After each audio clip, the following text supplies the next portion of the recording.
You know, this is very exciting. There's so much exciting to talk about, but this is your 9th time on the show. You have moved into a tie for first place, what with your arch nemesis, Martha Stewart, for first place in terms of guests on the show, most times being on Seth's show. Yeah. Me and Martha Stewart, 9 times each. Oh my God. Yeah, she was a full guest. Well, some of them were cooking. Some of them were cooking. Then I win.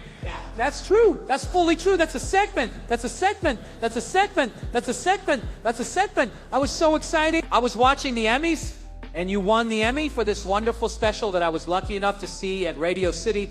How was that night? It was. I was totally surprised. It was amazing and extremely flattering, but I was just shocked to win, and I've been before, and sometimes it's not fun. So I was sitting there like, why do we do this every year? Why do we come to this? And then they said my name, and I was like, oh, this is true love. I was very happy because it cut to you, and Dan Levy, who's a dear friend of yours, was your date for the night. World's funniest comedian, Dan Levy, was my date for the night, and I'm lucky enough to know him as well. And it was really a genuine moment of friendship from Dan when you won, and there he is next to you. Oh, yes. There's also our friend Michelle Wolf, who's genuinely happy for you. Look at Dan and I. That is like the typical, like, Catholic and Jew hearing good news. Him like, wow. And I'm like, okay, don't get too proud. A moment that probably helped you not get too proud is Deadline, which is a website that sort of does it's a website? Yeah, it's a website. They do its breaking news. Throughout the Emmys to win, they pride themselves on knowing the most about Hollywood. Yeah, and so they put up that you won and they misspelled your name. Now, I will admit, when I first met you, I had an issue with Mulaney because I sometimes accidentally would put 2 L's. And then I learned pretty quickly into our friendship it's 1 L, but there was not even the issue with them. No, they screwed up on John. Yeah, you up on... Ask your doctor about taking Joe Pin. Oh, wow. What happened there? The other what happened moment at the Emmys was right after you won the winner for Best Director of Variety Special. Proposed to his wife, which was sort of this indelible moment at the Emmys. How was that for you? Well, I was backstage and I was in the glow of being a hypocrite and now loving awards. And then everyone started going like, ah. And I was like, yes, indeed, it's me. And they said, this guy proposed and good. That's great for them. I wish them a long and happy marriage. Really stepped on my moment. No, you only get so many. They'll be married forever. I'm only going to be there holding a trophy for a couple hours. You know, that's Levy, Juop, and Mulaney. They got Mulaney, right? They nailed Mulaney. They got every part of it right, Joffin. And you definitely look like a John. If there were 2 people there, they were like, is it John or Joffin? You feel like somebody would be like, it's John, it's definitely John. People get Mulaney wrong sometimes. Like add 2 L's, or Mulvaney, which is, I guess, a name which sounds ridiculous to me. Mulvaney. Yeah, my name is Mulaney. And to me, Mulvaney, it's like, that's not a name, right? And that sounds like if I like had a throbbing vein, the New York Post would be like Mulvaney, like. But to me, that's not a regular name. And yet people around this great nation walk around with the name Mulvaney. They have your New York Post headline, yeah.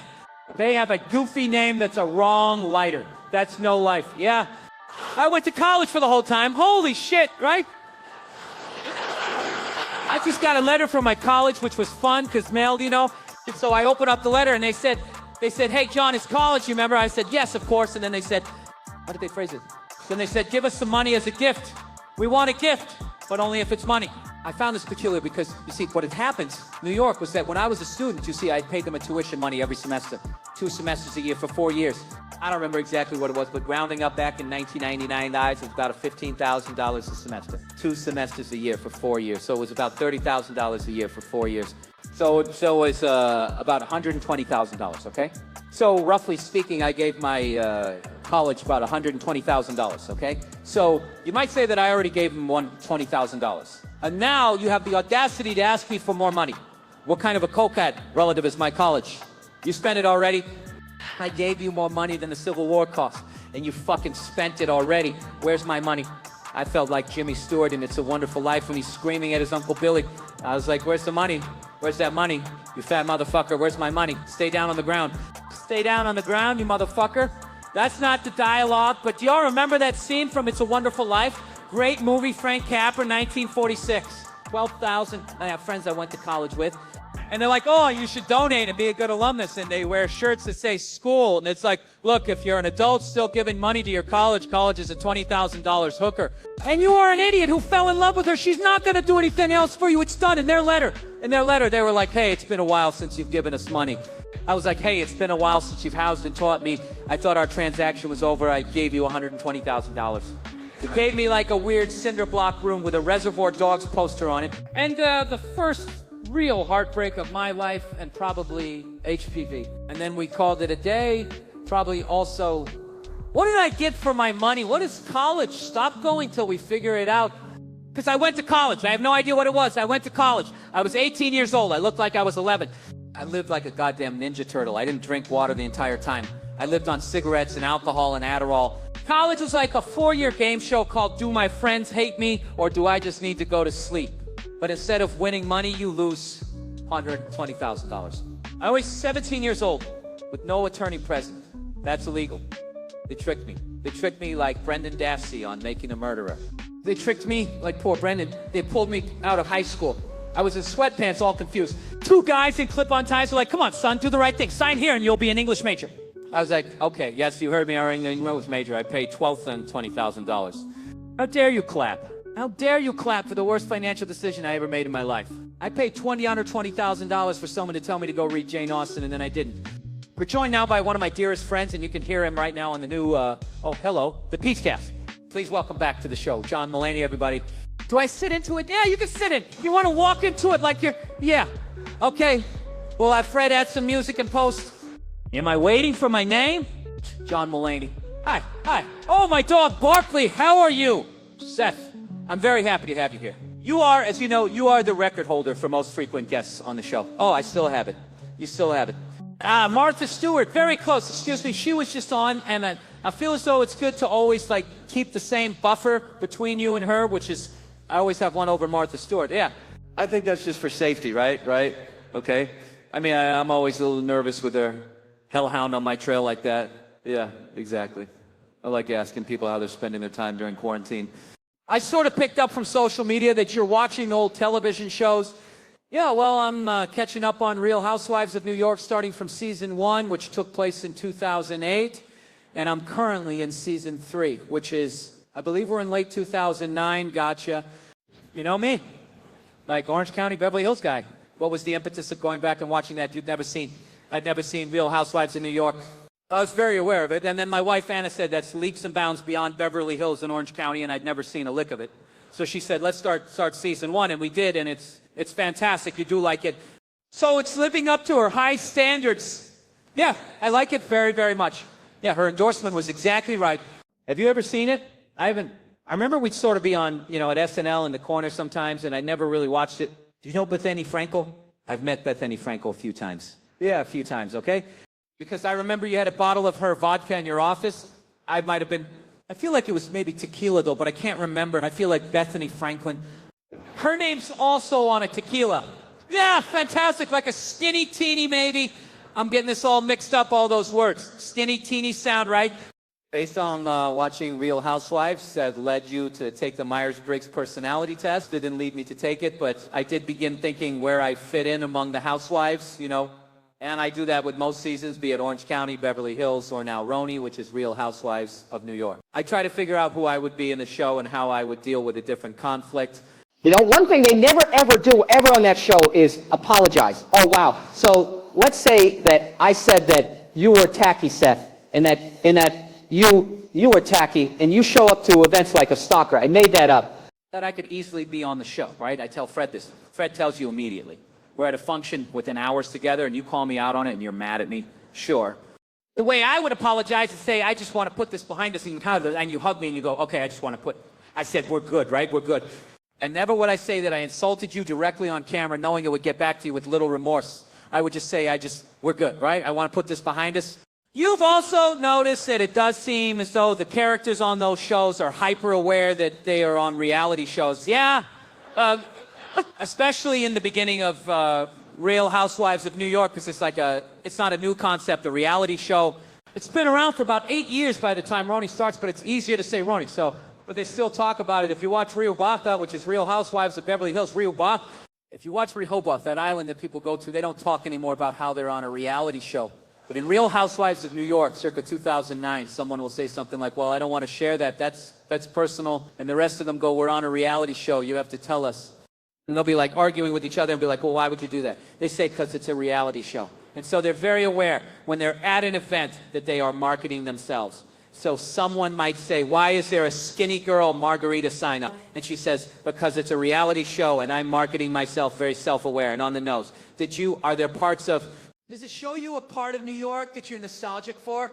Especially during this time where we're stuck inside every part of outdoor New York I'm nostalgic for.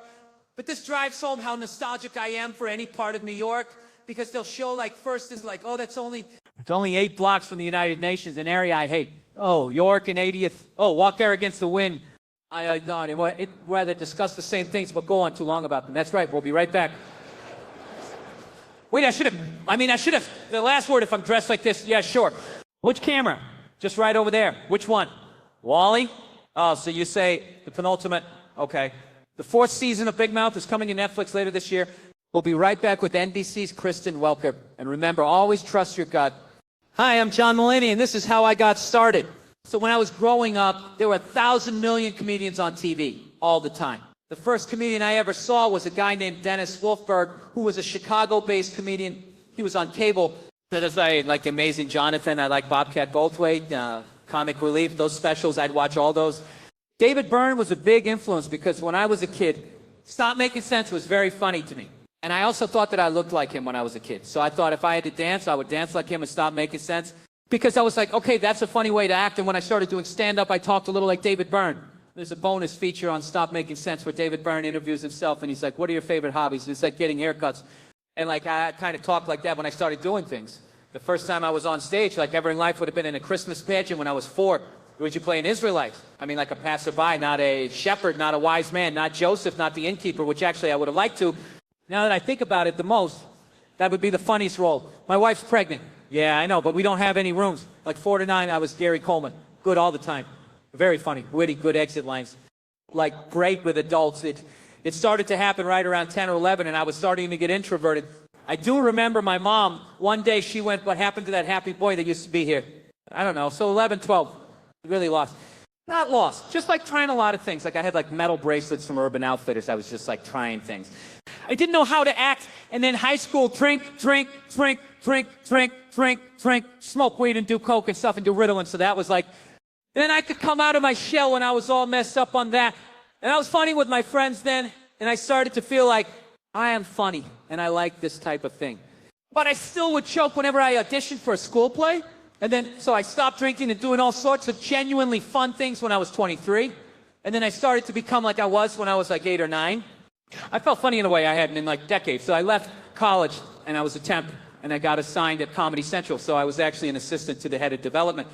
And then sometimes when he was in town, I was the assistant to the president of Comedy Central. And that was really interesting because like Chappelle's show was on there. I took the call when Chappelle went missing to South Africa. They were like, you have to interrupt the meeting and tell them. So like, okay.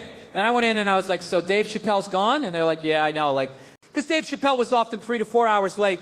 So they were like, we know he's late, you know. And I was like, no, they say he's gone. And they were like, health and safety issue. And I was like, I went back to the phone. I was like, is it a health and safety issue? And they were like, yes. And I was like, it's a health and safety issue. They wanted to get season 3 of Chappelle the Tapes from production. They were going to put me on a plane that day and send me to LA to get the physical tapes so that they couldn't be destroyed and fly back to New York with them. And that was like interesting, but it felt like actually like a hindrance to being a comedian. So I left that job. I wrote freelance ad copy for a tchotchke catalog that would sell like, you know, candles and such. And then I started going on the road with a comedian named Mike Birbiglia, and I would MC for him. And then I did a college tour with him, and it was like 30 days straight. And I remember I got back from that, and I had $2,600. My rent was $600 a month. Then I got a tax refund because I'd made so little money as a temp. And it was for $2,000, so then I had $4,600 roughly. And I was like, this is the greatest. I was like, I am flush, and I wanted to work. So it was that type of thing where it was like, I don't need to do. It was like, but you're trying to get your career started, but you're thinking like a shut-in or a retiree. I'm like, I don't have to do a thing. I'd be like, if I got hit by a bus tomorrow and I couldn't do stand-up, which by the way didn't pay much. I could live for, you know, however many months and then they evicted. So I quit all other temp jobs and just did stand-up. I read once David Byrne say that he makes things because he wants to see them. I wanted to make the John Mulaney and the Sack Lunch Bunch musical comedy children's special because I wanted to see it. There were like albums when I was a kid, like Harry Nilsson's The Point, Carole King's Really Rosie Frieda, You and Me was a big influence. That was kind of the first jumping off point. I just felt like they were like things from weird people for children. One problem of making a variety show is that I and several people that have worked on this already worked on a variety show that exists, and everything gets compared to it. So I was trying to think of any other good variety show other than the one we used to work on NBC. And there aren't many. And then I realized that Sesame Street was the only other variety show as successful as the show we worked on, which was Saturday Night Live. There were multiple kids in the sack lunch that I identified with. Not just that they had different traits, but I could identify with them at different times in my life. The young John Mulaney wouldn't have wanted to be in this special, more like, you can't fathom how much I would have wanted to be in the special, but I think I would have tightened up at the audition. I think I would have blunted, and that's how I got started. Though it did deviate a few times, and we got into some libel and slander and how much money I had in 2005. But my new special, John Mulaney and the Sack Lunch Bunch, is streaming now on Netflix, so please check it out, Sam. I want to show another, you were posting a lot of old photos. This is you, and that's Simon Rich, and that's America Sawyer. And the three of you wrote together, and dear friends, yes, we wrote about 3 sketches together every week for 3 years. We were the closest of friends, and we would all sit. The three of us would sit in the room writing filthy sketches all night long, and you would kind of check in and be like, what are you guys doing? Then you'd be like, I don't like it. And so we were doing a Thanksgiving scene, and we thought, let's take a picture, and we'll make a Thanksgiving card for Seth, and we'll give it to him. So that was the photo we took, and we made a card, and they had this on the front. It said, Happy Thanksgiving, Seth. And then when you open it, it said, we each other. Then we signed it, and it was nice. It was nice. Yeah. Another SNL sketch you're in is a writer we both love wrote. This is drag drama, thrill of a lifetime. Yes, James Anderson. How would you describe James Anderson? For those who aren't lucky enough to know, don't be distracted by this photo. But James Anderson is the writer who wrote this sketch, Drag Brunch, and is the funniest person in the world, and that any of us have ever worked with. Absolutely. Consistently funny week after week. And he's been working at SNL since, I think, 2000, yes. And would come into the rewrite room, not knowing what anyone was pitching on, and pitch a joke that would work better to anything. He would walk in and say, like, why doesn't she just go, I want a Pepsi? And I'd be like, all right, we'll put that in. So, just like funny bones, funny bones. And he wrote a sketch called Drag Brunch. And I said to him, it is the thrill of my life to be in a sketch that you wrote. And it was fantastic. And I got to wear heels on concrete, which is fun. Do your shins still hurt from wearing Nike? We figured it out good. Me and the wonderful costume department, we judge based. I have a tear in my hip, too, so we're factoring that in. Got it. How high the heels could be walking on concrete, never having done it before. Super nervous. All those things went in. We went with a low heel. Oh, wow, do you have a greater appreciation for those in drag, for how hard it was? I have a greater appreciation for those shoes and for all the times I've been like, come on, let's get the cab. Yeah, come on, the Uber's here. I'd like watch me walk in real time. It was like when a cow's born a calf, I guess a calf. They're called calves. They're called calves at first. This is a sketch you wrote. You in college, you wrote this years ago. Yeah? You didn't pick it. You were the head of writing. I was the head of writing, but I thought, so I remember saying save it for when he comes back. I'll wait till one of these writers and probably host the house that you were a Les Mis fan as a child. So this was, I should point out, this sketch is called Diner Lobster. Yes. And it was to the Les Mis soundtrack. Yes. It was about a diner that serves lobster, as some in New York do. Someone finally orders the lobster, and we bring out the lobster. Who's Keenan playing? A Gene Valjean type. He's facing death. He's lived in the diner for 40 years, and the only music to accompany that is Les Miserables. So what we did was we wrote it by listening to the Les Mis soundtrack, and then we changed the words of the songs, and we made them about being a lobster. That's sketch writing. And that was at the table in 2010. Yeah, and I remember it was done, and it wasn't like you were mad, but everyone was just like, guys. And then we moved on, and now it's on TV. Who'd you write it for? Do you remember who you originally wrote it for? I think Galifianakis was the host. Oh, all right, right. Yeah, well, I think you elevated it. There's a person on TV you get mistaken for. Yes? And you got mistaken in the park the other day? No, this has been happening a lot. I'm not saying I look like the Flash, but I've been told enough. Somebody just went, oh, like they kind of see it.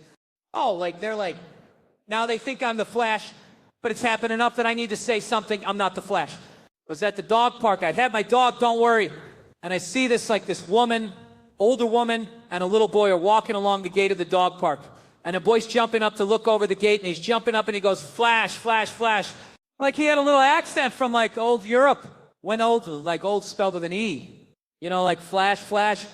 And his companion, grandmother, whatever, she goes, says, you are the Flash. And I said, no, I'm not the Flash. You know, and he keeps going, Flash, Flash. She goes, are you sure you're not the Flash? And I said, it happens from time to time. I'm not the Flash. Right at that second, someone walked up who recognized me from stand-up comedy and said, hey, I'm a big fan. And I went, thank you very much. And they walked away. And then I locked eyes with the grandmother, and she was so mad, and she looked at me and she said, no, you are not the Flash. Just for those who don't know, let's go over to camera one. There's the Flash. We'll hear, yeah, I feel like they can't say, but it's not perfect. Like when I came, it's not bad though. When I came home, I came back to the apartment, I was like, I'm sick of being the Flash. I gave no context to my wife, no context. I go, this kid thinks I was the Flash, and the grandma's mad at me, and then this guy said he was a big fan of mine, and that was embarrassing. And my wife Anna was like, so let me get this straight. Your two problems are that a fan said he likes your work, and that people think you look like a 25-year-old handsome actor who we're the way you don't look like. And there weren't special things for kids the way they are now. Like we would just go see movies. Any movie, like Back to the Future, that was a movie like everyone could see. Kids could kind of see it. Great movie, right? I rewatched it recently. It's a very weird movie. Marty McFly is a 17-year-old high school student whose best friend is a disgraced nuclear physicist.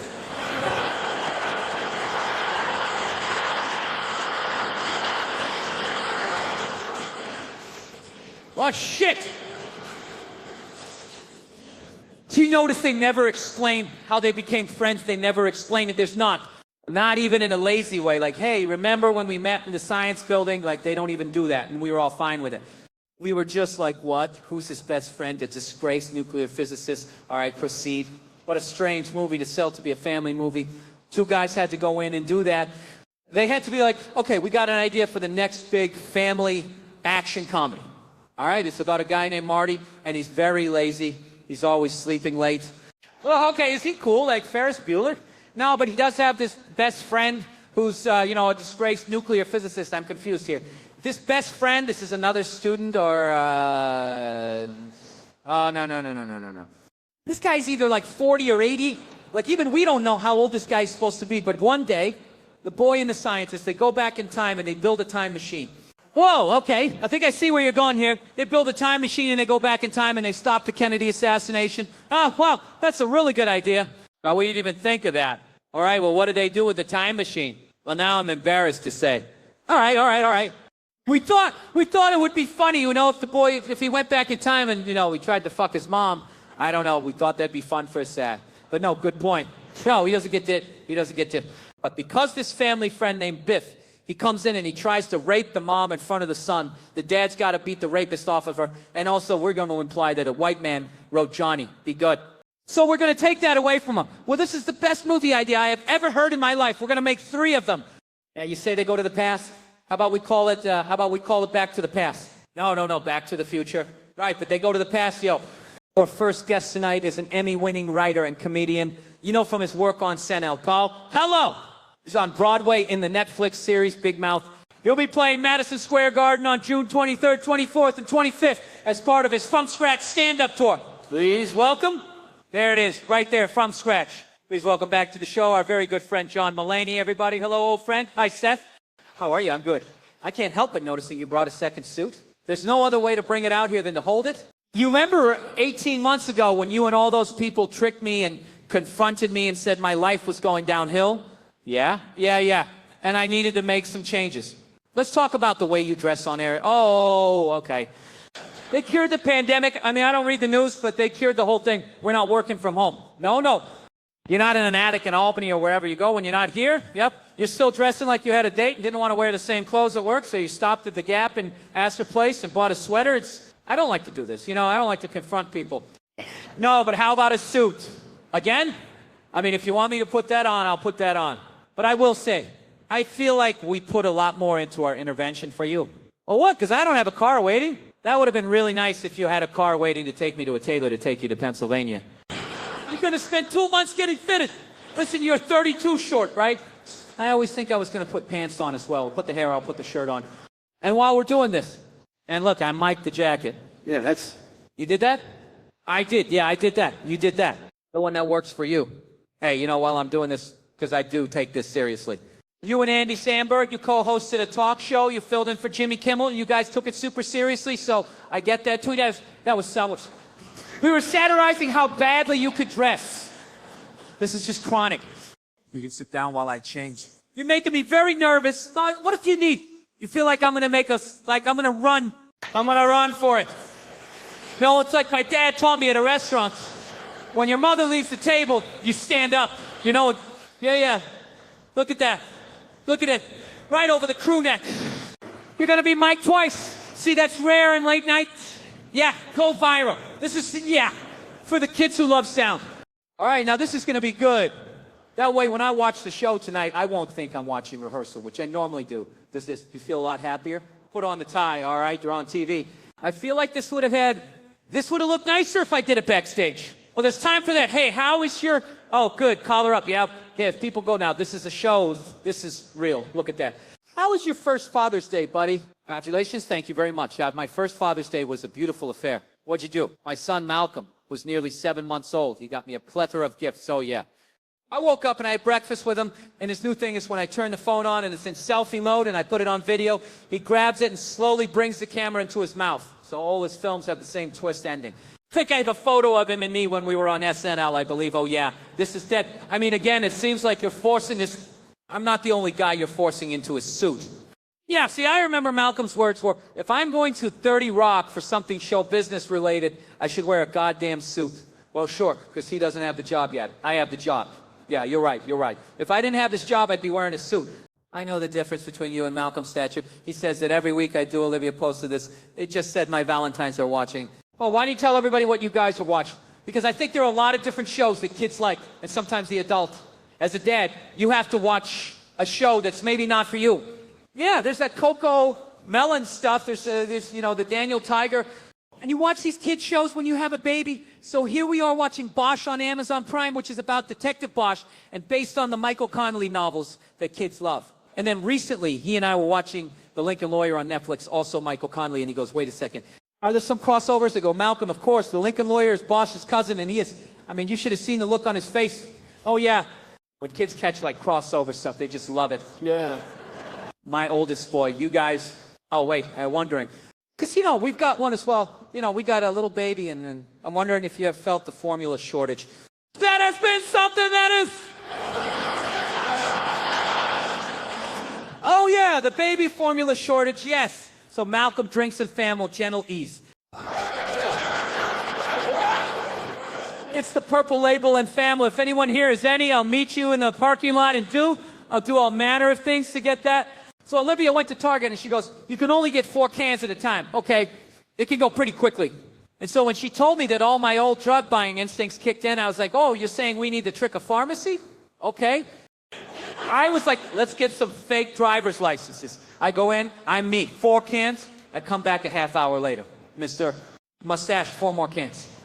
You go and you order 4 cans. Come back, old Vietnamese lady, 4 more cans. Also, I ordered some Infamil on Amazon, and have you ever gotten an Amazon product and like it's janky, it's not the real thing?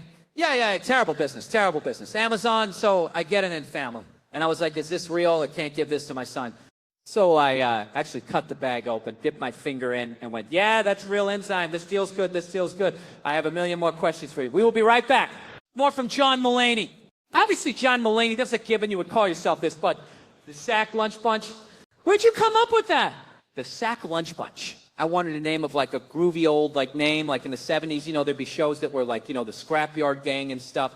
And I wanted to call it the Latchkey Kid. Do you remember that term? I was like a latchkey kid, I guess, because my parents had jobs that we'd come home here and we'd watch TV and we'd enjoy it. On the news, they'd be like, latchkey kids. It's a terrible thing. And he'd be like, no, it's not. And then Sack Lunch Punch, you know, 2 words of it rhyme. Yeah, there you go. Not a lot of science to it. There are so many wonderful songs in this. Yes. Wonderful composer, Eli Boland. Yeah. Who we worked with on documentary now. He's fantastic. We've written songs together before. You wrote an Emmy. We won an Emmy. We wrote a song with Justin Timberlake and we won an Emmy. Now, question. Yes? Okay. We wanted... Okay, so the song was a monologue song for Justin Timberlake. On the ballot of the Emmys, it said Justin Timberlake's song. Yeah. Then below, it was the much more popular Mother Lover by The Lonely Island with Justin Timberlake and Andy Samberg. Yeah, but ours was called the Justin Timberlake song, and we won. Yeah. I was wondering, do you think people thought that that was the Lonely Island song? Yeah. I think it's like those weird Like when they have like Palm Beach, Florida, and they show you the ballots, and you're like, oh, that was way too confusing. Yeah, it was a Justin Timberlake song, Mother Lover. And you're like, I like that one with Justin Timberlake. This is so many. Grandmother's Boyfriend is a fantastic song. Oh, Grandma's Boyfriend, Paul, thank you. Yeah, Grandma's Boyfriend, Paul. There's a song called Noodles and a Little Bit of Butter. Plain plate of noodles. Yeah. Do flowers exist at night? Do flowers exist at night? I wrote on the subway. The lyrics, I have no musical ability, and it was based on, I mean, the lyrics are exactly the process I went through as a kid. I couldn't picture a flower at night. And if I'm to be honest with you, I can't now. Can you picture one at night? No, I guess not. So I would lay in bed, and the lyrics are, do flowers exist at night? Do flowers exist at night? I keep meaning to check, but I always forget to see if flowers exist at night. And I remember laying in bed once when I was like 9, and I was like, I forgot to look again because we had like a couple tulips in front of our house, yeah. I was going to go see what they were doing. Did the kids ever, I mean, like, did they behave on set? No. But they did. My friend who's a pediatrician and a vet, he says, never work with children, animals, thanks. And they're like, yeah, we can cut that out, right? But you know my friend did, yeah, Kitty McPodge, yeah, Dr. Kitty McPodge, Dr. Kitty, yeah. Thank you very much, Dr. McPodge. Yeah, he treats kids and animals. That's why his name from birth was Kids. And when a guy like that says, don't work with kids anymore, yeah, but I don't listen to him. So 15 kids are great. They really psych each other up. They were very supportive of each other, yeah. They like, you know, some kids might have a bigger part in one scene than the other, and they'd all be like, you were great. You know, and in many ways, like a little more mature than like people we worked with at Saturday Night Live. Yes, yeah. So that sounds a lot nicer than and we liked each other, but you still, oh yeah. But it'd be like, oh, that was yours. Yeah, okay. But there were 15 of them, and they would get really like riled up. You know, when they do the clapboard and they go like Apple Mark, but they would yell like Baker Mark, Charlie Mark, and this one girl every time would go Toilet Mark. And I know it's not funny, but if you heard it 900 times, you'd start laughing a lot. And so Rhys Thomas, our wonderful director who's worked with every host of SNL, yes, he's worked with everyone. He's been under pressure many times. One day they were just so like out of their minds, and Rhys ran up to them and they were just all talking at once, and he went, do you behave in school like this? And one girl went, we don't go to school. You have, like I mentioned, some great guys, Richard Kind, who's one of our favorite people in the world. If there was someone else you wanted to get, yeah, I want, and this would be who kids today would want to see the most. This is what I thought would be a real crowd pleaser, was I wanted former presidential candidate Michael Dukakis to be in it. He was like, when I was 6, he was like one of the 2 most famous people in the world, but what was, I wanted him to come on and go, John, I think I got one of your letters by mistake. You know, and then I'd go, hey, everyone, it's Michael Dukakis, and the kids would cheer for 30 seconds straight. And he's teaching at the moment, I guess. And he said, can I see a script? And I wasn't done with it, so I was like, you don't get a script, you know, because I was always like delaying. So it didn't get Dukakis this time around, yeah. Yeah, the kids, I think we'll still enjoy it. I think so, yeah. Never have we forgot about a dude more than Michael Dukakis. I mean, like, well, not half, but almost half of America wanted him to be the president of the United States. And then he lost. And they were like, get the hell out of here. And then, you know, when I think about him in that driving, that town. Yeah, he rode a tank with a helmet on. Yeah, and that, I guess. And then somehow that was bad. Yeah, because the other guys used it against him. Yeah, they were like, look at this idiot. You know, like, you can make anyone look bad if you go look at this idiot and then show a clip of him. Yeah. Yeah, I mean, right now, I don't want you to take this the wrong way, but if you were to run for president right now, there's so many things in the sackcloth lunch bunch that would just sink you right away. Or just take the pediatrician vet joke and do it in slow motion. Go look at this idiot and go like, my friend's a pediatrician and you'd win. I'm still over you.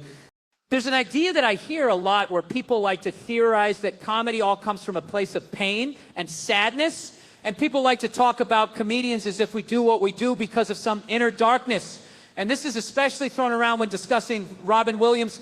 And with all due respect, fuck off with that shit. I have a little respect for a brilliant artist who is just more talented than you. That's what was happening. But making people laugh is incredibly fun. The art form of comedy is a joy to perform. And being a comedian is not a psychiatric condition. Are many of us also very fucked up? Myself included, yes, but whatever, you know. There are depressed people who don't even have the decency to be great comedians. Why didn't you pick on them for a change? I know that you are a great lover of crime documentaries, crime novels, real true crime books. Yes, and you've had some interactions, some brushes with danger recently. Well, yes, I don't want crime to happen to me, and that's why I'm running for mayor. I don't want crime to happen to me. I love true crime and have been a little obsessed with it. I went on a date once with a wonderful young lady who halfway through the date revealed that her dad had worked on the Joan Bennett case. And I was just like, whoa. And then I asked her 1,000 questions about Joan Bennett, and we didn't have a second date. But I have always wanted to solve a crime. And I woke up a couple months ago. I was on a break after a lot of touring, and I went outside my house in Los Angeles in my car. Well, my car was shut. I went inside, and it had been rummaged through. Someone had been in there, and they left a hat. They left a baseball cap on the passenger side seat. So I go, huh. And my car had been broken into before. So I go, this time we got to break in the case. So I go inside, and I got my surgical gloves, and I come back out, and I had a Ziploc bag, and I had my surgical gloves, and I grabbed it just so, you know, not tainted, and I put it in the Ziploc bag. And then I remembered that during the OJ case, that Dennis Fong, you know, that guy, he ruined some of the DNA because it got too warm outside. So I put it in the refrigerator. So I take the hat in the bag, I go, no Dennis Fong, I put it in the fridge, and then I called the authorities. And then I waited in front of my house like this, because I was like, fellas, don't worry, it's under control. Well, you've pretty much done all the work for that. Absolutely, yeah. I've done the sleuthing and the forensics already, and they're safely in my crisper drawer. So they show up, and they go, what's the situation? I go, someone broke into my car. And they said, did they break a window? And I said, no, I leave my car unlocked, because people used to break in and break the window. So now I leave it unlocked. And they said, what did they take? I said, I have no idea if they took anything, because I have no idea what's in my car. You know, I'll find like my wife's glasses sometimes and wear them if it's sunny. So I know it's just a scavenger hunt in there. They said, why haven't you ever called us before? And I said, because now we have a break in the case. And I led these 2 LAPD officers in my house to the refrigerator. And I opened it up and I took out the hat. And I was like, he left his hat in the car. And they were like, okay. And I was like, so you can run that through CODIS. You can run that and maybe you can get a hit on who it is. They were like, why would we run it through CODIS? And I was like, because he committed a crime. They were like, barely. They were like, 1, he didn't break and enter because you left your car open. 2, he stole nothing. Maybe we have him for trespassing, but like, we don't do a national DNA search. But I said, you can frame it as the guy gave you a hat. That is an interesting way to look at it. Real glass half full type guy, me. Some guy touched my car and I'm gonna nail him because of the DNA. But I said to them, this can escalate. Today it's a car. Tomorrow it's an Escalade. He escalates. And so, but I was like, but, Manson, and I don't like to speak ill of the dead, but he was a lousy guy, all right? He would creepy crawl around. That's his term. People's houses and stuff. And he was up to no good. So I said, I understand that, but what if this guy escalates? Don't you want his DNA on file? And they're like, what file? What are you talking about? And I'm like, the only way we would need a DNA profile is if, and then I said, if he murders somebody. And then I remembered that sometimes serial killers like to help the police, and this whole time I've been talking about this guy in the third person. Like, he's quite cunning, but he will be back. And then my friend had her car broken into down the street. And I said, you should go ask her, because her car was also broken into. And they said, was anything stolen from hers? And I go, I don't know. Let me let her know that you're coming. And I said, the police are coming. Tell them that he stole something. Which I thought was a great way to get the hat again, which is nice and cool in the fridge. In the national system, it turns out that is framing someone for a crime. Oh, but I will break rules to get these guys behind bars.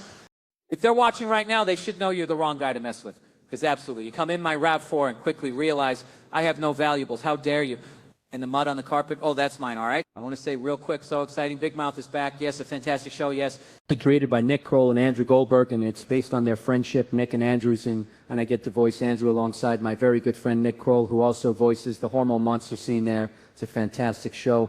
I'm so excited. It's back for a second season. I'm so excited, too, and it's always great to see you. Congrats on 9, Sam. Please give it up for John Mulaney. Hello. Hello. My name's John Mulaney. How are you? I am. I'm going to do stand-up comedy now, which is like a funny speech. Okay, I'm good. I spilled the free water on my pants backstage, and I was nervous to come out because I thought that you would think that I had peed in my pants, and we need to stop being worried about that as a society, because guess what? No one anywhere is peeing in their pants and then just going about their day as planned. Just like I seem to have peed into my pants. Off to the side until completion, but I have appointments I'm a soldier on. I'll sure get a lot more done now that I don't have to go to the bathroom. I see people in bathrooms. They're like under the hand dryer, like roasting their genitals enough. It doesn't even look like pee. Have you ever actually peed your pants? Of course you have. It's like an abstract painting down the inside of your thigh. Comes out the bottom of your shoe. Pee is like fire in the movie Backdraft. It goes where it wants. Also, it wasn't water. It was pee because I stopped peeing, but I didn't stop, and it kept coming out a little bit. I'm 35 now. That's young, but it's also not. My wife is in love with this Timothée Chalamet, son of a bitch. He's like 21 years old. It's a joke when she kids me about it, but it's not a joke, and I'm 6 feet tall. It's like a big deal to me. I don't know why it's a big deal to me, but I like that I'm 6 feet tall. We were coming back from dinner the other night. My wife walks past me. She goes, you know, Timothée Chalamet, 6'1", and I just internalized it. And then the next day I looked it up online, and it said he was 5'11", so I leave the garage. My office is in the garage, and I go into the home where she is, and I go into her office, and I go, you know, he's 5'11". She goes, what? Oh, you go, the boy, he's not 6, he's not 6'1", he's 5'11". What the hell are you talking about? He said, I'm 6 foot, I'm taller than the boy. He said Timothée Chalamet was 6'1", he's 5'11".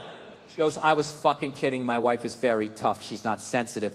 Sometimes I think she's gonna be sensitive. I got like a back x-ray done because I don't sit up straight, and they saw in the x-ray, they saw a shadow on my lung.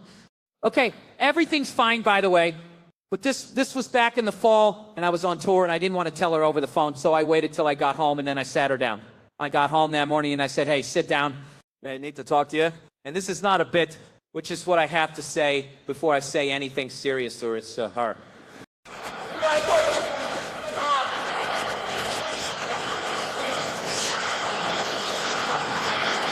Now, I don't know if you're a male comedian in the fall of 2017 or in the winter of 2018 currently, but sitting your wife down and saying, I got to tell you something scary, but don't worry, everything's going to be fine, has different connotations.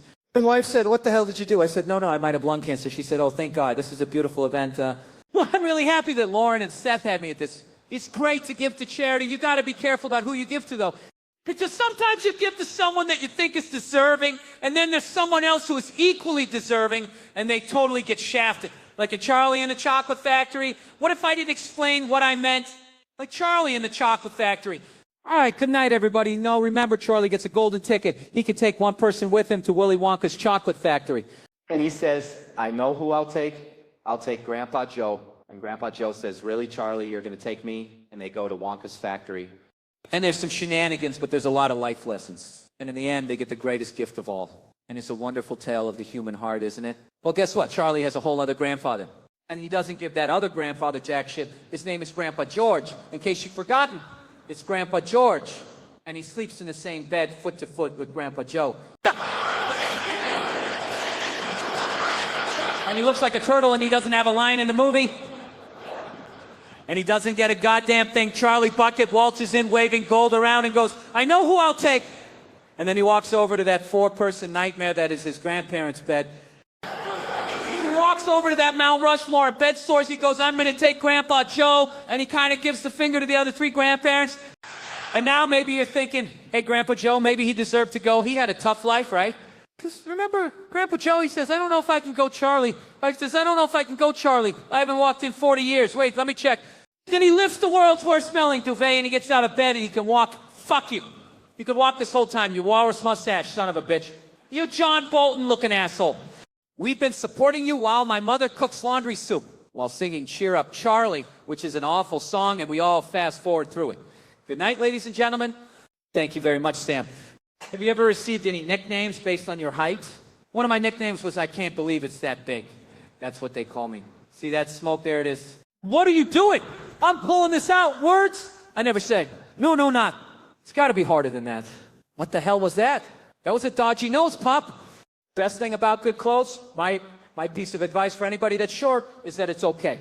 There's nothing that comes with being tall outside of a conversation. There's nothing that comes with being tall. Nothing, there's nothing that comes with no advantage at all. Tall people are stupid. It's we rock, little guys, little women rock. We rock.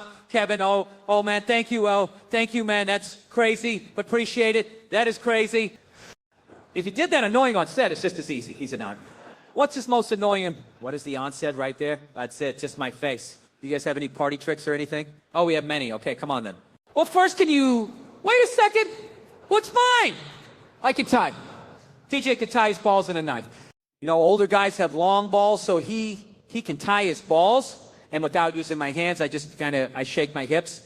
What's the nicest thing you've done this year? Gotta think. Or naughtiest.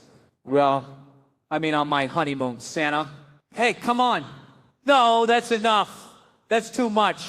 I don't like your bad breath. Okay, I do not like it because you have time. You dress clean, fresh, everything is cool. And when you talk, it's like, Yeah, what the Kevin? Your breath isn't actually that bad, thank you. Because I'm glad you said it's actually not that bad. Well, when you said it, I tasted it. And I'm not gonna lie, I said this might be an issue. The reason why I snore. That makes it worse though. Big time snore. Still coming out now. Okay, well you fart in your sleep. How about that? That's a different situation. He farts in his sleep, gas X, it's not my best friend. Whatever. And the time it takes this iguana to pick up the worm, name 3 British people. Go! Queen Emily Blunt and Lad Bible. I'm Kevin Hart, right? Right? In high school, yeah! Hey, hey! Hey, everybody! Hey, girl! No, she ain't hear me.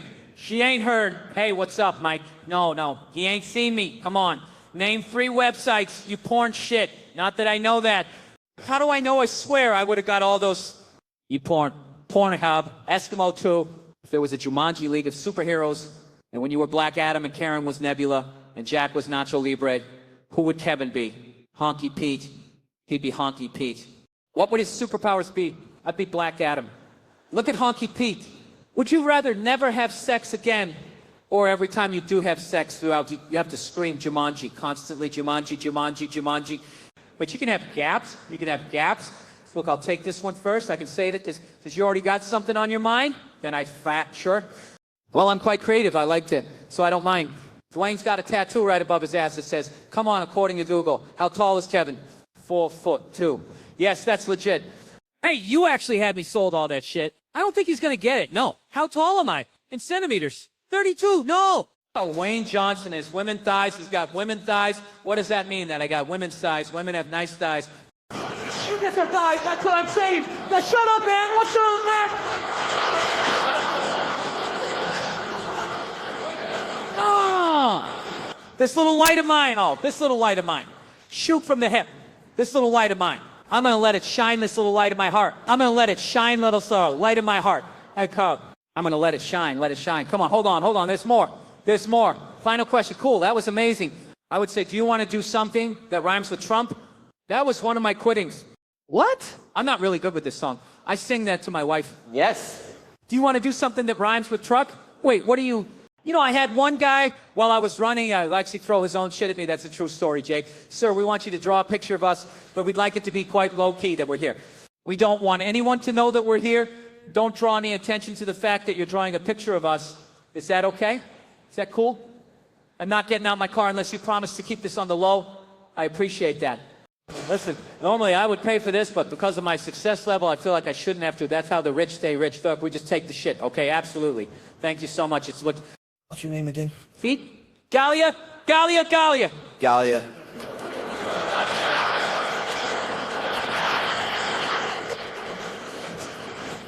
Your fear is prohibiting you from progression. The minute that you can look at feet and understand that feet are simply what move you forward, you will put your fear behind.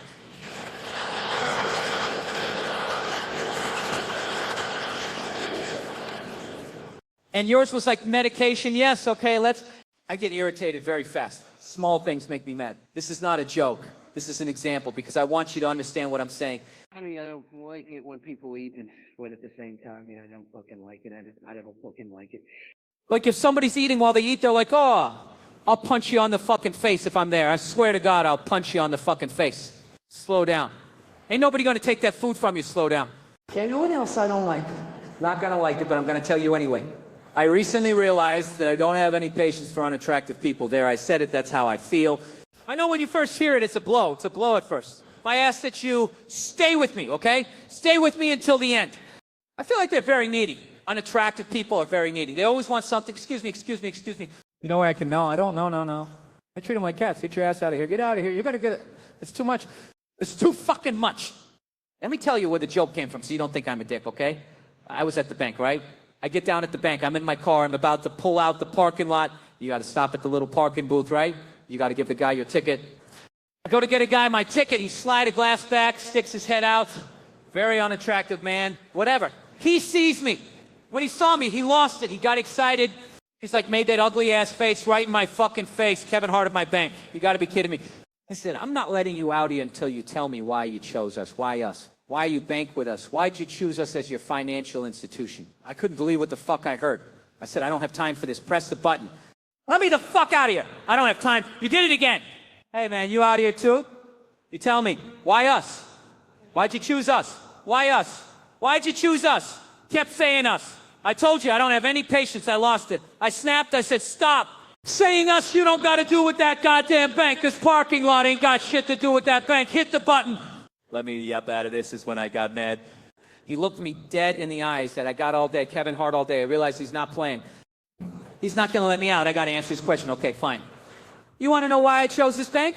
Your customer service loan rates? Free checking? There you go. That's why I chose yacht. Oh, this is what pissed me off. He goes, that's all you had to say with your little ugly ass. I said, what did you just say?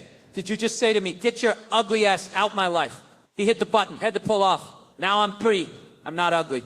You ugly fucking pissed. I stop at Chipotle 2 blocks up. It's a long line in Chipotle. Now I'm even more irritated. I'm only in this long-ass line because of that unattractive-ass conversation. While I'm standing in line, the woman behind me goes, oh my God, today, such a nice day. It's so beautiful outside. I'm about to fucking snap. I'm a loser. I'm a fucking snap. I'm a turn around. I'm gonna let this goddamn woman have it. I turn around, I see her. This is by far one of the most attractive women I've ever seen in my fucking life. She was gorgeous. Immediately, instantly, I had time. I had fucking time. I said, you know what? It is a nice day. It's so nice outside. I turned into a fucking weatherman. I said, what we need is rain. We ain't had no rain in a minute. He said, I wasn't even talking to you. Turn her back on me. What the fuck? Oh, no. That is not acceptable. Excuse me.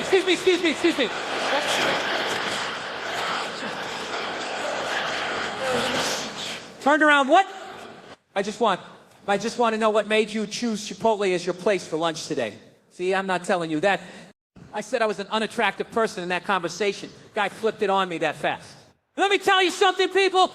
No matter how good you think you look, I promise you that you don't look that fucking good. I promise you something will happen in life to show you that you don't look that fucking good. My wife gave me a reality check.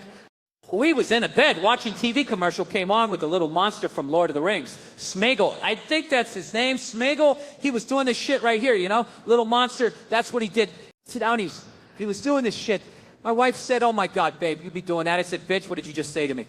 What the fuck did you just say? You be doing that in the morning, bitch. I ain't not getting no shit like that. Damn my God. Damn life. Call me a fucking monster to my goddamn face, Sam. I don't feel like my kid's private school respects my level of celebrity. I really don't. I mean this, I swear to God, I'm not playing. I told you, I'm gonna be very honest. It's my fucking household. I'm not holding back.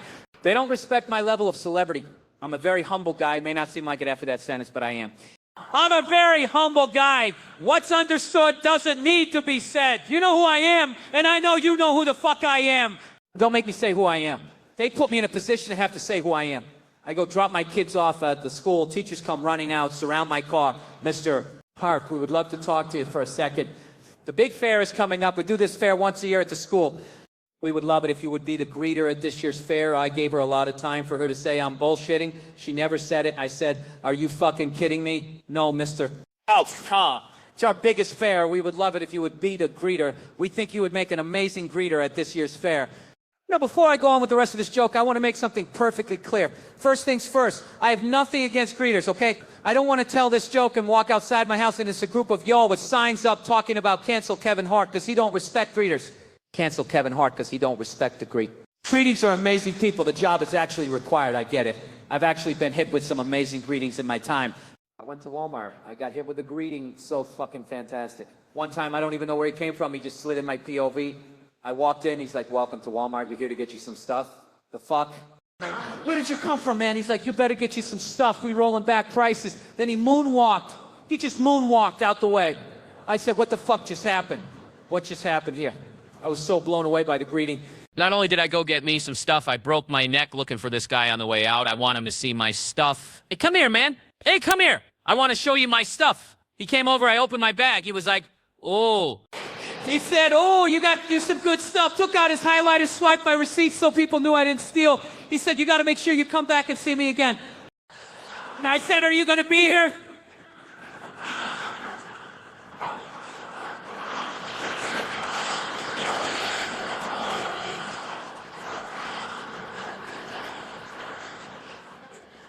It's one of the best goddamn greetings I've ever seen, man. Of course I'm going to come back and see you again.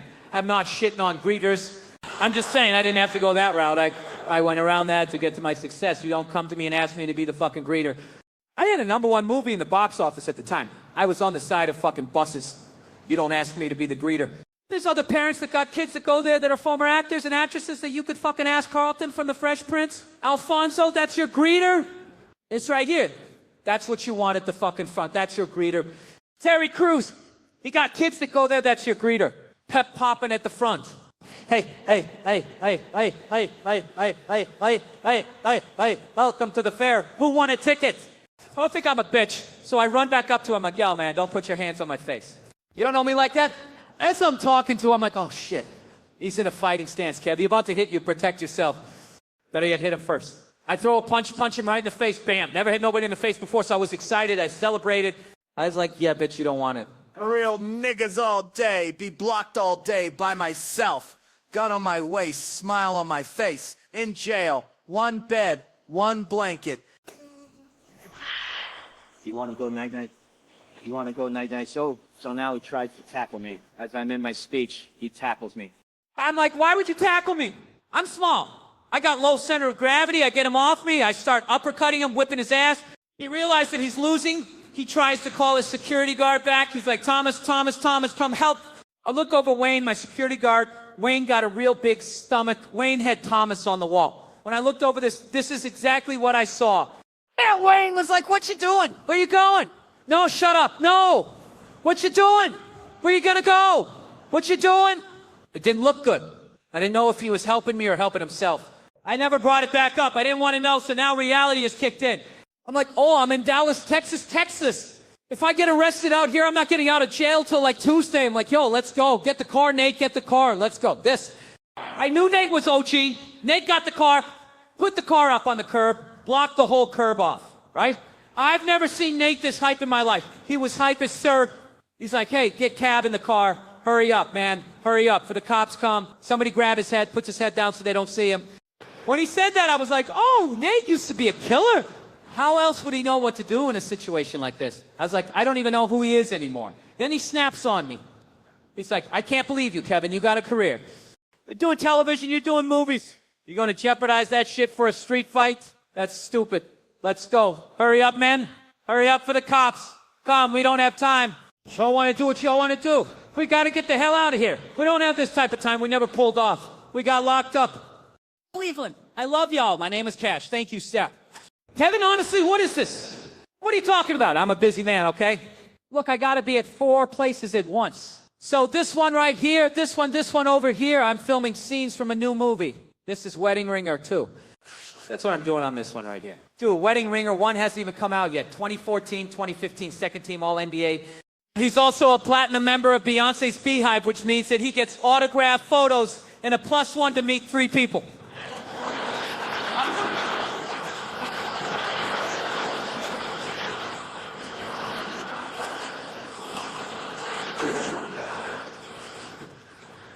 Let's hear it from Russell Westbrook. There you go, Russell. The jeans were a blast, buddy.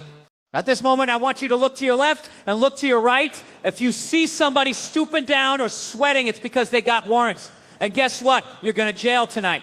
And I got a couple people that want to get locked up, okay? George, ladies and gentlemen, Paul, George, come on, Paul. Get off the stage, Paul. Your moment is over. Get down, Floyd Mayweather.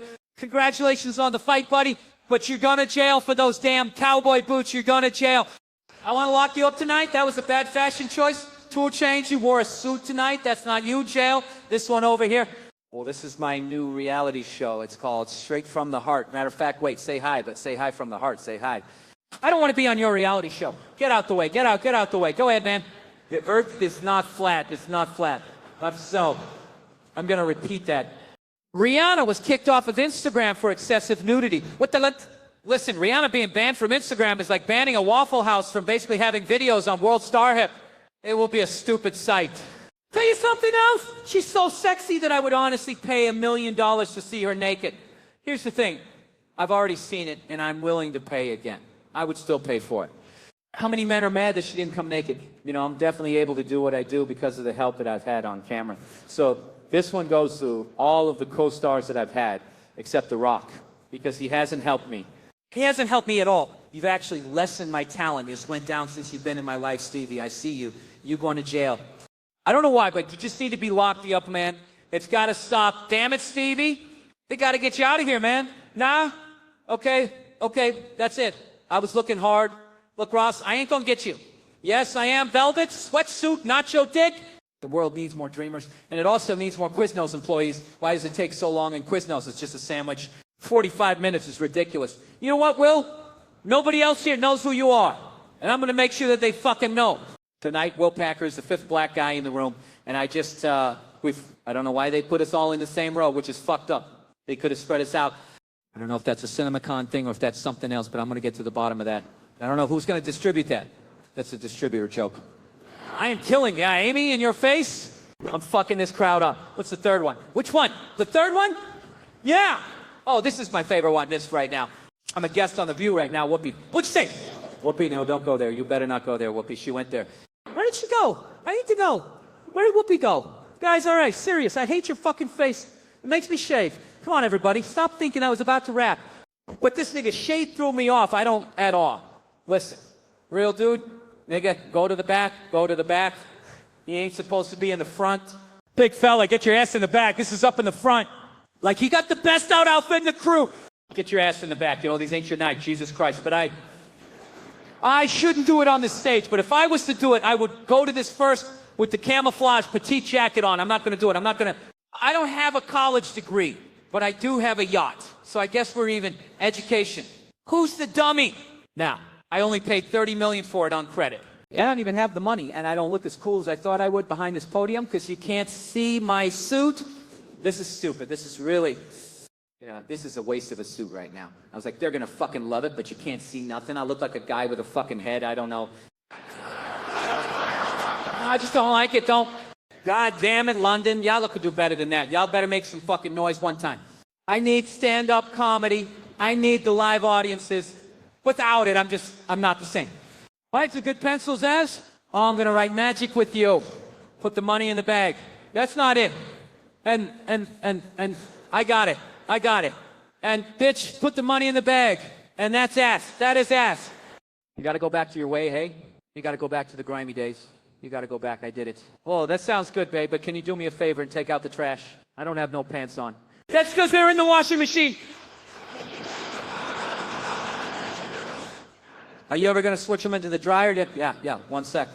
Man, give me a glass of water, please, while you're up doing it now, Sam. It's going to be crazy. It's going to be funny. And I'm in the edit, and I saw it. I was like, this shit looks stupid. I was like, I ain't using this water. And I was like, I told you, Tall, that's just what we're into it. Yeah. So let me ask you a more serious question, and anyone can answer this. What do you think has changed about Kevin the most since he's had such success? No. Kevin takes more baths now, so when we first met Kevin, it was at least twice a week. But now, Kevin, hard shower, yes. It consists of nothing but cologne, and you spray it all a lot. There's also another phrase for that, but I'm not saying what it is. I'll say, yeah, you can't say that anymore. no, you can't say a lot of things. You know what, Kevin? Besides being cleaner, he hasn't really changed, because he's always been an asshole. Like the same shit that he's doing now, he's been doing it from day one. He's been a piece of shit from the beginning. And we can't say nothing. Like, you know what? You've always been a piece of shit. We can't blame him on the money, so it's the same dude consistent. Yeah, you don't pay on time. That's my... He don't pay on time? Definitely not. What is going on? All checks are late. This is actually an intervention surprise. We want our money. Yeah, here's the thing. They talk about me, right? Just to clear up so y'all don't think I'm a dirty ass, let me tell you what they're talking about. I'm always on the go. So when we land and we get to a city, they can go to their hotels and go to sleep. I'm the guy that's got to land, and I got to go to the radio station. I got to go to the TV station. You went to a radio station for Pride. I don't do radio no more. You don't do that? I did that.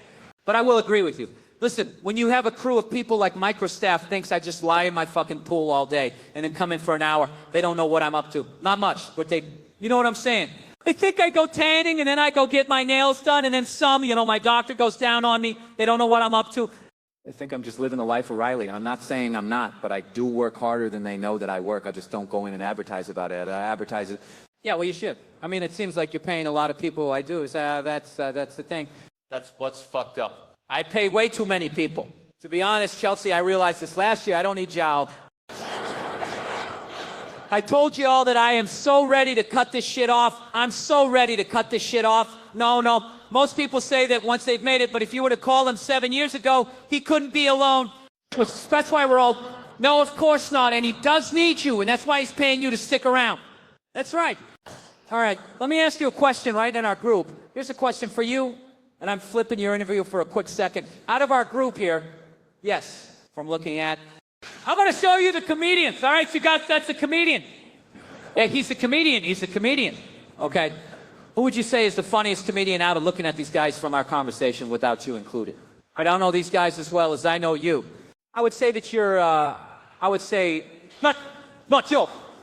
I would say you said, I'm a funny smile. No, I think you are funny.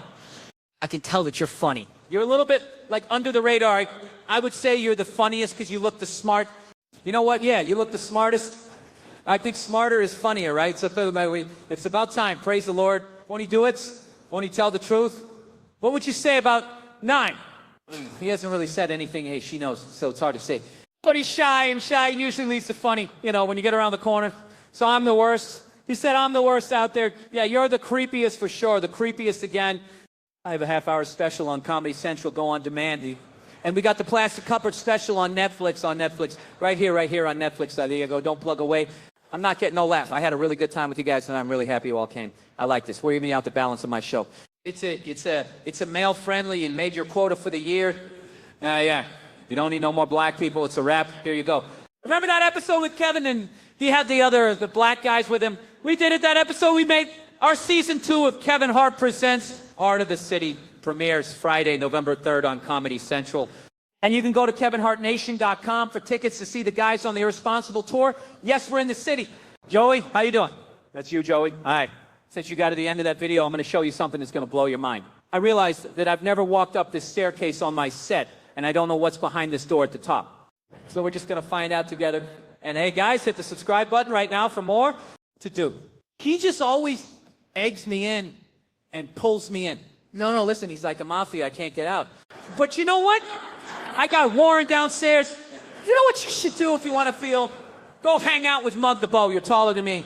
No, he can hang out with Underdog. Here's the thing, Kenny. You're about 2 seconds of me talking about the fact that your knees touch every time the ball. We've been through that before on the show, and as a matter of fact, Ken has the body of a Dutch woman. What do you think? What do you think of Frank Zigger's jacket here, Kevin? First of all, that said, the top 2 worst jackets I've ever seen in my life he needs to buy.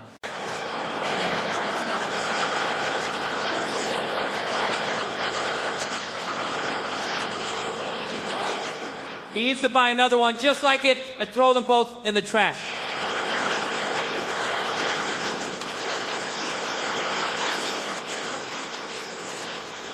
Did you hear about Charles the other night? No.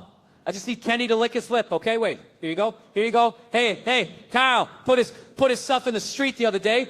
He said he used to store Vaseline in his navel, so he had access to it. No, Kevin, that's your true story. That's not as true. That's not as big. And the reason I did that because I didn't want people like you talking about my greasy little, my big wife, you got to be nasty. That's a different level of disgusting. But you that store Vaseline in your belly button, hey, I have to keep these big lips more. It looked like a bottomless pit. What is that? What's that thing around it, child? Vaseline is, I don't even like the fact you're trying to show abs and it just push another piece of fat out. That's right. Y'all did this to yourselves. I'm done, man. Can I join? You better be done, because if you smile fast, your lips will bleed right here. I'm on fire. Bow. Look, there's uncomfortably drinking water. Hey, Shaq, I told you I was going to get him. Shaq, here's requesting trade to the East. But nobody heard me say that because everybody's talking about Kenny clips. Hey, Ernest, that won't go through. We'll flunk the pistol on. Jack. Here we go. Oh, look at this. Look at this team. They got your head, though. Look how, and I know the funny thing is, Moji holding him up. Hey, Kenny, let it go. Kenny, you look like Ernie's bow tie. Certainly an MVP candidate, Kevin Hart. I heard you guys were drawing back and forth during the game. That's my guy, man. That's my guy. He's been down since day one, doing his thing, too. Yeah, he was sharing on Embiid. We saw you going back and forth from here. He's from here. I had to show him up a little bit, but it's all love. And like I said, they're a really young team, and they played hard, beat my team, and get an interview without me doing this. Hey, no, I'm playing dope. No, but we saw good. You feel good? I feel pretty. You know, you feel pretty. That's what she said. Did he say feel pretty? He said pretty on TV. Yeah, he said he feel not good, not amazing. He said pretty. All the above, my man. All right, Clay? Okay, I'm gonna go ahead and leave this alone, Clay, because at this point in time, I don't think you know who you are. That was pretty sad. What do you think there, Brian? Have you ever felt pretty? No, I never felt pretty. I can't say that I have. Can't say that I haven't felt pretty. It looks real good, though. 3 pieces look like a draft pick, Clay. I don't like it. Yeah, I like it, but I don't. Let's stay to the three-point shooting with Clay, huh? Yeah, let's. Sixers trying to trap him now to Wade, 25 points tonight. Wade lifts and buries. It means guarding Wade. Wade confident. He has been simply sensational this season. What got into you tonight? Kevin Hart. Kevin Hart. Really? Yeah. Thank Kevin Hart for that. It's a great feeling, you know, when you go into that bag, especially when you're on the road. You know, when you got people like Kevin Hart's talking on the sideline. I've seen your new show where you sit in a hot tub. Your body ain't that good when you could just walk around without your shirt off. First of all, if we're ever going to talk about bodies, I want you not to be the one to bring that conversation up, all right? If you don't get out of here shaped like a beanbag that got satin. Hey, how come he didn't play in a celebrity game this year, man? I think he's really tired. It's one way to solve that. Get 2 T's. Monet can't get it. Oh, boy. Kevin Hart talking junk to Davis. Think about this. I mean, Monet Davis and Kevin Hart is out here. I mean, Kevin Hart. Oh, well, you're the what do you want from me? I'm a 4-time MVP. I'm in the Hall of Fame of celebrity games. It's over. It's over. Can't do it anymore. More. I achieved greatness, Shaq. You know what that feels like, Kenny? I know you know what that feels. Yes. Yes, stop it right there. Joel, what was working so well for you? Career highs in points, blocks, assists. Does it get any better than that? What was the key to Vaseline in your belly? Hey, I have to keep these big lips more look like a bottomless pit. What is that? What's that thing around it? That's a Vaseline. I don't even like the fact you're trying to show abs and it just pushed another piece of fat out. That's right. You all did this to yourselves. I'm done, man. Congratulations. You better be done. Because if you smile fast, your lips will bleed. Right here. I'm on fire. Look. He's uncomfortably drinking water. Hey, Shaq, I told you I was going to get him. Shaq, here's requesting trade to the East. But nobody heard me say that. Because everybody's talking about Kenny Hayer and this, yes. That won't go through. He'll flunk the physical. Exactly. Here we go. Oh, look at this. Look at this team picture. Get your head, though. And I know the funny thing is, Muggsy holding him up, but let it go. Whose idea was it for the fake pregnancy? Well, I mean, when you're having fake sex, then you have fake babies. Yeah, well, you know what? You may have been having fake sex on your side of the bed, but on my side, I was tearing that. How does it feel to be the first to stand on something and get shorter? Hey, real quick. What kind of thug bedazzled skull could see that? You know, Jumanji must ain't do that. Well, he got him little-ass diamonds on. What's your problem? You couldn't come out of this pandemic with a better suit option. I'm so sick of you and Chuck in these awful suits y'all be wearing looking like 2 deacons. Why do you have on women's skinny jeans? I thought you'd think like a man. Hey, real quick, I was just going to say you got way too many teeth on the bottom row of your mouth. And I was just going to tell you I was going to bet money that was over the amount you're supposed to. Oh, wait, his crocodile got your teeth. They attacked your mouth. There it is. Okay? For a lot of people here that I love tonight, we got a little pump, we got a little sand. And these are also the reasons that your 12-year-old cousin wants a face tattoo. Stop right on your goddamn face. Stop right on your face. It's stupid. You're not going to get a job if this shit don't work out. Stop it. Talking about he going to take my job? Oh, he going to take my job. Well, you know, all I got to do is point to myself and talk loud and say a bunch of words, but that's all I got to do. And let me tell you something, Skip, okay? I'm not going to talk about the severity of this man and the severity that, hey, how come he didn't play in a celebrity game this year, man? What else do you want from me? I'm a 4-time MVP. I'm in a Hall of Fame and celebrity games. It's over. I can't do it anymore. I achieved greatness, Shaq. You know what that feels like, Kenny? I know you know what that feels. Yes. All right, I'm stopping right there. See your new show where you sit in the hot tub. Your body ain't that good when you can just walk around without your shirt off. First of all, if we're ever going to talk about bodies, I want you not to be the one to bring that conversation up, all right? If you don't get out of here. Shaped like a beanbag that got fat in it. Goes to all of the co-stars that I've had except The Rock, because he hasn't helped me. He hasn't helped me at all. You've actually lessened my talent. It's went down since you've been in my life. Thank you, guys. We had trips. It's going to be amazing. Dwayne, get out my comment section. Go do something, man. You know what? I got something for your ass. Do it again. Do it again, and I'm going to click on you. I click on you. Let the people see how you look during the daytime. Newsflash. Dwayne's forehead isn't real. It's prosthetic. Dwayne "The Rock" Johnson has a prosthetic forehead. It's not real. He can take it off. It's like Velcro. If you see what's up under there, you'll see what wrestling will do to you. It's not good for your forehead. Brian, I was kicked off of Instagram for excessive nudity. People tell you something else. She's so sexy that I would honestly pay $1 million to see her naked. Here's the update. I've already seen it, and I'm willing to pay again. I would still pay for it. Hey, sir, a bully with a capital B. You come here and you bully people with words that we don't understand. Half that stuff ain't even in the dictionary. Excuse me. That would be him. You got it. That would be him. That would be him. That would be him. That's not me. I've got nothing on him. You're looking at a player that glossicizes. What? What did you say? That would be him. That would be him. He glossicizes. And that makes him a traumatical disaster. What did you see, Shaq?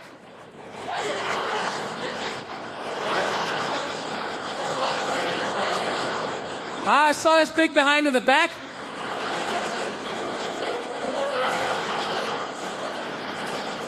What is Shaq doing? I'm saying since his retirement, he has nothing to do. He's in the most random place. Well, thank you. Thank you very much. Yeah, I'm serious. I saw him at like Home Depot 2 weeks ago. But yeah, he was helping people. Like he wasn't even shopping. He was just helping people put stuff in the car. I'm Shaq. I don't have nothing to do. You want me to grab it? I'll help you. Like you have to understand. Like I'm 6'1", I'm not short. No, I'm just small. Like look, here's the bad part with me. Like if I sit all the way back, look, how you doing? I am good. You're a married man, I know, off the market. Calm down, ladies, it's all gone. Ladies, you missed a chance, you missed your chance, you had a chance, you chose 50 Cent, you chose wrong. You chose wrong back then. I'm done, man, we cannot choice. You better be done, cuz. If you smile fast, mother, your lips will bleed right here. I'm on fire. Look.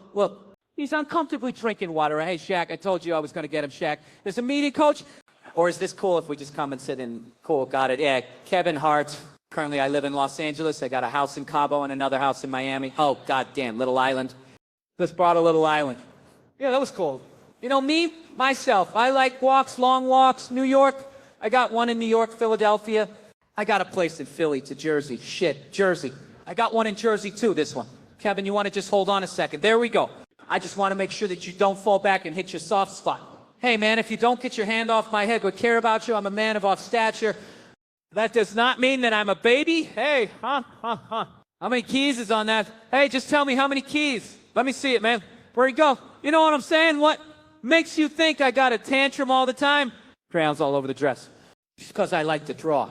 You know what I'm saying? Just a little bitty baby. Here's the #1 rule in Hollywood. Don't work with no animals. Don't work with no kids. I agree, I did. Are we there yet? And they're 10 times more professional than this one. You know what? You got another thing coming? I don't know if we could do that. Thanks so much for being here, guys. He doesn't do it to me. He didn't do it to me. He has nothing to say. Let me finish. You know, and then he starts going in his soliloquy. And it doesn't matter what he says. Soliloquy was not. You didn't have to say soliloquy right there, but it did fit. But why did he? Because that's how I talk, see? In the morning. That's how I talk. He wakes up and there's somebody that gives him 7 words. Use in that day. Actually, I get myself something. Soliloquy was a word that he had to use today. I read the dictionary every day. I'm so sick of you, man. You're done. Let me tell you something. You don't commandamize nothing. I seen a guy named Kevin Hart, but he called himself that at that time. Lil Kev the Bastard, Lil Kev the Bastard, Lil Kev the Bastard, Lil Kev the Bastard. I'm like, what the hell? Lil Kev the Bastard. What are you, a wrestler? A very funny man. Let's hear that boy, Lil Kev. No, Kev, I don't know nothing about that. That is my song right there. I'm going to get hyped, ready to do my thing. Put it on real quick so I can get hyped. So I can feel myself one quick time. See this? How you got it? That's it. That's all I need. That's all I need. That's all I need. First of all, I said, #1, get rid of little Cam, the bastard. I don't want that. What's your full name? Kevin Hart. Little squeaky voice, Kevin Hart. He almost said, sir, I want you to come to New York. And the first place Kevin Hart came to was the comic strip. And that was the start of Kevin, New York. 5 to 6 is only young when you die at 5 to 6. Do you feel like you're now finally getting a grasp on this thing called entertainment? I have no idea what the fuck is going on, ever. Like if your schedule, I would have a panic attack, but like I just get into cars and then get out and then do what they say and then get back into the car and then go home. But I feel like I did find some sort of a playing field where it became my thing. But now I feel like I'm at a place where like the whole I'm not supposed to be here. Like type of just downplaying everything so hard. Like it's cool to be self-deprecating. Like I love it. Like my thing, but like now I'm at a place where like I'll do other shows and like if you come in and they have stuff like written for you, all the dialogue is like I'm a big fucking idiot. Hey, let's smoke a doobie. Oh, yeah. Then I'm like, every joke is just like, well, you know me, I'm a big fucking idiot, but a big deal.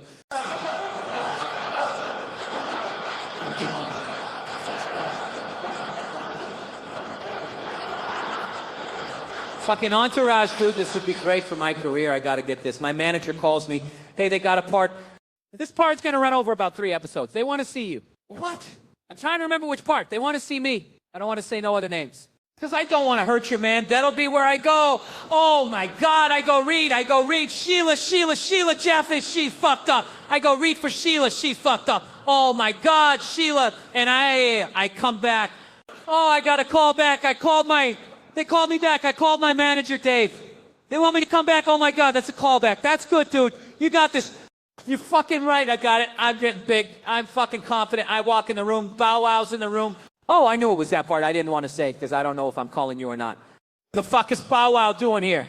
Right? I'll never forget it. I walk in the room. Bow Wow, head on, a big jersey and a do-rag. What the fuck is Bow Wow doing here? This part, I don't know. You had to wear a jersey. Nobody told me to wear a jersey. I got on like a regular t-shirt.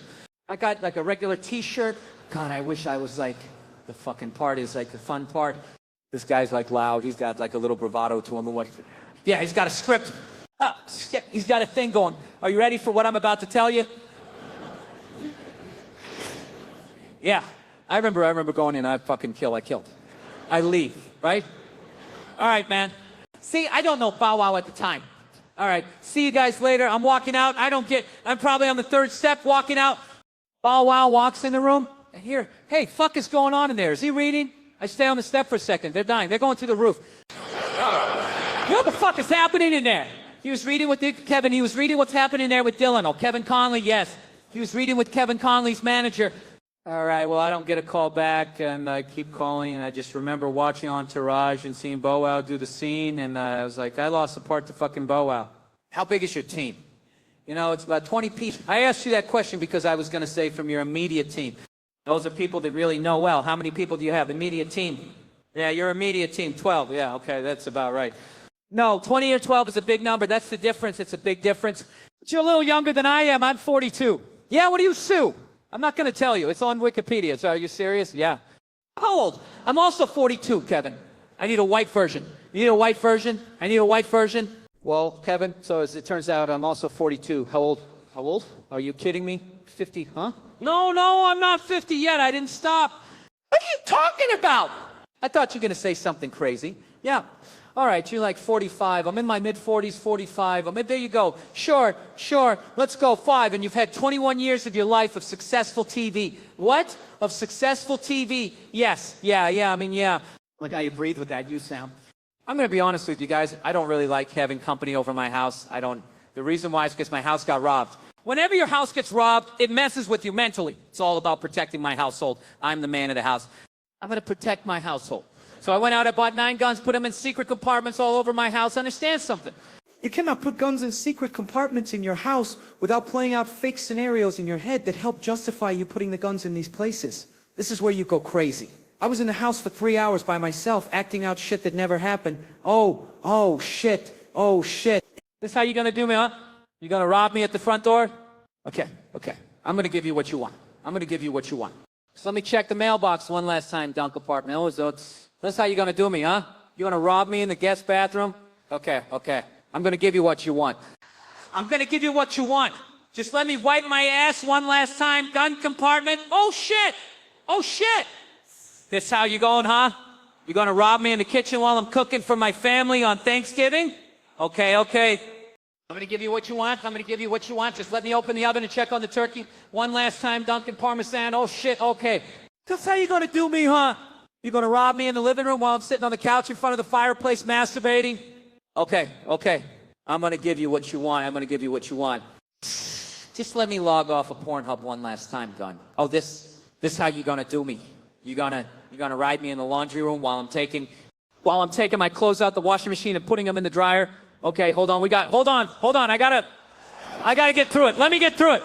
This is my favorite joke. Hold on, you gone. You gonna rob me in the laundry room while I'm taking my clothes out the washing machine and putting them in a dryer? Okay. I'm gonna give you what you want. Just let me add some fabric softener sheets. Gum compartment Rob. How often do you get your feet?